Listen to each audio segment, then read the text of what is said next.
বিছনাৰ পৰা সকলোকে স্বাগতম জনাইছোঁ।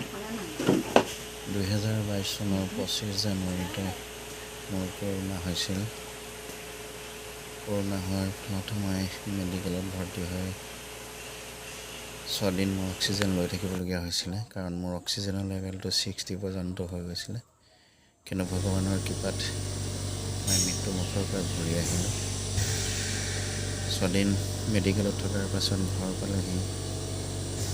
ঘৰত মেডিচিন খোৱাৰ পাছত 3-4 দিনৰ পাছত আকৌ মোৰ টোপনি হ'বলৈ ধৰে। এনেকুৱাকৈ টোপনি হয়। আপোনালোকে মোৰ টোপনি কেনেদৰে হয়, কেনেকুৱা পৰিস্থিতিলৈকে হৈছিলে, মই কাষৰ ভিডিঅ'টো আপোনালোকক দেখাই আছোঁ। আপোনালোকে চাই থাকিব।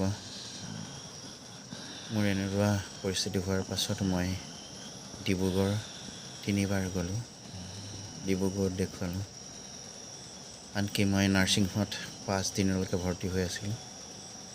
তাৰপাছত আকৌ গুৱাহাটীত গ'লোঁ।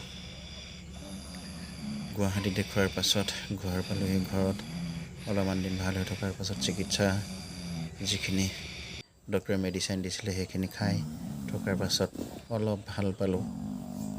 তাৰপাছত এই 2023 চনৰ এপ্ৰিলৰ শেষৰ ফালৰ পৰা মোৰ গা আকৌ বেয়া হোৱাৰ কাৰণে দুৰ্বল হ'লোঁ। মই খোজকাঢ়িব নোৱাৰা হোৱাৰ কাৰণে মই নাৰ্ভৰ ডক্টৰক দেখুৱালোঁ। নাৰ্ভৰ ডক্টৰক দেখুৱাৰ পাছত নাৰ্ভৰ ডক্টৰে মোক 20 দিনৰ এটা কোৰ্চ দিলে। 20 দিনৰ কোৰ্চটোত মই 18 দিনমান খোৱাৰ পাছত মোৰ আকৌ 18 দিনমানৰ পৰা গা বেয়া হৈ আহিল। এনেদৰে বেয়া হ'ল যাতে মই খোজকাঢ়িব নহ'লোঁ, অকল ফোপনি আহিবলৈ ধৰিলে।